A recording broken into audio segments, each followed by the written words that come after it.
Ndabasuhuje mwese abakunzi ba Narada Golden TV, twari dukumburanye harashize iminsi, ariko twagarutse kugira ngo twongere dufatanye mu biganiro byacu, cyane cyane bireba kuri gahunda y'ubuzima, nubwo tugenda tuvuga no ku bindi, ariko ubuzima nibwo twashyize imbere, kuko muri iki gihe ubuzima bwacu burugarijwe cyane n'indwara zigiye zitandukanye. Rero kandi mu bimera Imana yaremye harimo ibyadufasha kubaho neza kandi twirinda izo ndwara zose, cyane cyane izitandura. Uyu munsi rero tugiye kuganira ku mboga bita gombo. Abantu benshi bagenda bazikoresha mu buryo butandukanye, bamwe bakabivugaho cyane cyane bibanda ku bagore, ariko njyewe maze gusoma neza naje gusanga gombo ari imboga za buri muntu wese, nta muntu utazikeneye, kuko umubiri w'abagore nubwo ufite aho utandukaniye gato n'uw'abagabo, ariko ubuzima twese usanga imirire, iminywere dusa naho tuyihuje, ikagirira umumaro umubiri wacu, cyane cyane mu byo kwirinda indwara ko nta tandukaniro ririmo. Uyu munsi rero tugiye kurebera hamwe ibintu 13 dushobora gusanga mu mboga za gombo, cyangwa se abandi bita okra. Ibi tugiye kurebera hamwe byavuye mu gitabo twita Imitekere itera ubutaraga, twasoma kuri paje yaho ya 223 ukageza no kuri paje 225, ukanareba nanone mu gitabo cyitwa Uburezi n'imirire myiza kuri paje ya 49. Ushaka amakuru aruseho wasoma ibyo bitabo, hanyuma ukareba ubwiza bw'imboga za gombo cyangwa se imboga za okra. Rero gombo ni imboga zihangana cyane cyane, zikunda kwera kandi ntizicike ubusa, nta butaka zitahingwamo, kandi navuga ngo ikirere cyacu cy'u Rwanda kuko ariho duherereye ntaho zitakwera. Rero ubishoboye wazihinga, ndetse no ku isoko ku batabasha kuzihinga ziraboneka, ntabwo zihenze cyane, ariko kandi abantu benshi bazangira ko zigira ururenda, zirarenduka, iyo uzirebye ubona zirenduka, no kuzinywa uba wumva zirenduka, ku bantu bagira iseseme cyane bakaba batakunda kuzikoresha, ariko uriya murenda wawo niryo banga ryazo. Rero twige uburyo bwo kuzinywa no kuziteka, ku buryo umumaro ziduhishiye twe kuwupfusha ubusa kubera gutinya kuzinywa. Ikindi kandi ni uko iyo uzinywa, iyo utinya uriya murenda wayo, wongeramo akadimu gasa naho kayicagagura ikoroha kunyobwa ku bantu baba bayinyoye. Naho kuyiteka, wayiteka ukayiteka bisanzwe, ukayitekana n'izindi mboga, ariko ukazirinda amazi menshi, zikaba zisa n'izumutse ukabona kuzirya. Rero gombo kubera uriya murenda wayo nk'uko nabivuze, ufasha mu gifu, wongera umurenda wo mu gifu, ikongera n'umurenda wo mu muhogo, bigatuma mu muhogo hatarwaragurika cyangwa se ngo ugire ibindi bibazo byo mu gifu, kuko hari igihe ibyo turya bimwe na bimwe bishobora gukamura umurenda uba mu gifu n'uba mu mihogo hakumagara. Bityo rero iyo ukoresha gombo wirinda izo ngorane zose zo kuma mu mihogo ndetse no kongera umurenda wo mu gifu. Kubera rero umumaro wazo mu bijyanye no kongera umurenda wo mu gifu, zifasha cyane mu kurinda, zifasha cyane mu igogora, ku buryo umuntu wakoresheje gombo igogora rye rigenda neza. Hanyuma kandi umumaro wa kabiri, gombo zirinda kanseri ku rugero rwa 65%. Niba hariho ikintu kirembeje abantu muri iki gihe nk'uko dukunze kubivuga kuri uru rubuga, ni indwara ya kanseri. Rero gombo ifite ubushobozi bwo kurinda kanseri z'uburyo bugiye butandukanye ku kigero cya 65%. Icya gatatu, zivura imitsi cyangwa se zikoroshya uburwayi bw'imitsi ku kubera ko zikungahaye kuri potassium na magnesium. Urumva ni uruboga rwiza pe kandi ruraboneka ku buryo bworoshye ku masoko agiye atandukanye. Icya kane, zikingira umwijima. Zikingira umwijima zigatuma umuntu adapfa kurwara umwijima cyangwa se umwijima udapfa kwatakwa n'indwara zijya ziwubasha cyane, bityo ukagira ubuzima buzima. Icya gatanu, kubera ko zikungahaye kuri korajene, zifasha umusatsi kumera neza n'ubuzima bwawo bukaba buzima. Ikindi kandi zigafasha cyane cyane ku ruhu. Abagore kenshi bakunda kuzivuga ku bijyanye n'uruhu, bakazivuga ku bijyanye n'ubuzima bw'imyororokere cyangwa se ubuzima bw'abashakanye, ariko kubera korajene ibamo zituma uruhu rudasaza ndetse n'umusatsi ntucikagurike cyangwa se ngo upfuke.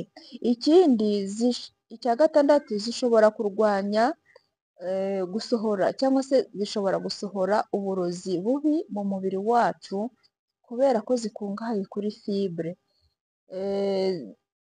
Zifasha umubiri wacu gusohora imyanda iba yibitse mu gifu, mu mara, aho hose ibyo turya bigenda bigahoma ntibivemo, bityo bikaba byahatera uburwayi bw'uburyo bugiye butandukanye.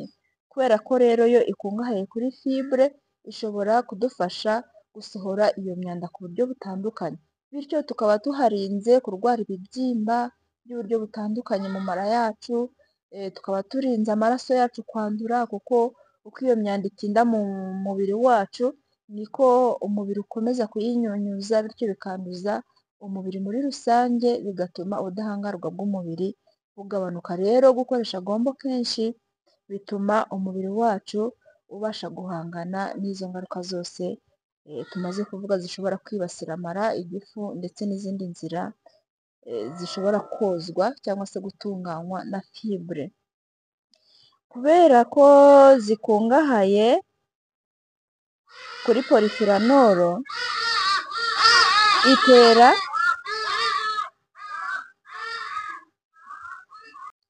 urwo rusaku rw'ibyiyoni murarwihanganira, nyine twakoreye hanze, ariko nizere ko ubutumwa bw'ingenzi buri buze kumvikana. Nari mvuze nti kubera ko ikungahaye kuri polyphenol, itera imbaraga ubwonko, igatuma budasaza ubusa, kwibagirwa, ibintu nk'ibyo bituma ubwonko bwacu buhora buri fresh, umuntu ashobora gutekereza neza. Icyo cyari icya karindwi nari mvuze. Ikindi kandi, icya munani, ziri mu birinda indwara zifata umutima. Indwara zitandukanye zataka umutima, okra irazirwanya, gombo ihangana nazo, cyane cyane ko kubera ko ikungahaye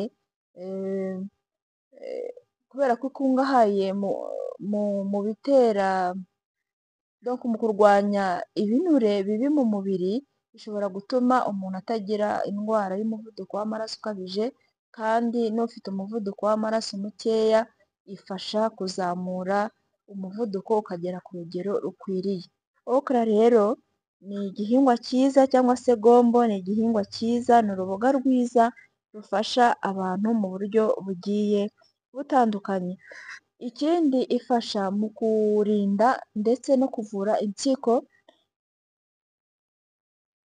zigakora neza. Muri iki gihe nigeze numva umuganga avuga ngo niba hari ikintu giteye inkeke kuri iki gihe, ni indwara y'impyiko. Kubera ko indwara y'impyiko iyo yagufashe isiga iteye ubukene umuryango wose, kubera ko kuyivura irahenze cyane.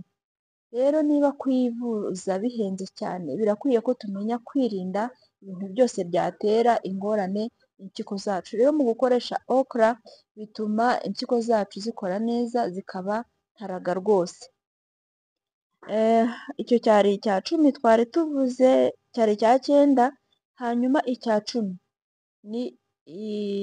ni uruboga rufasha guhangana na diyabete mu mubiri w'umuntu, kandi igafasha kurinda cyane indwara ya diyabete ku bantu bayikoresha uko bikwiriye cyangwa se kenshi, kubera ko ikungahaye kuri insuline, kandi insuline ni umusemburo udufasha kuringaniza amaraso, kuringaniza isukari mu maraso, bityo ikaba ku rugero rukwiriye.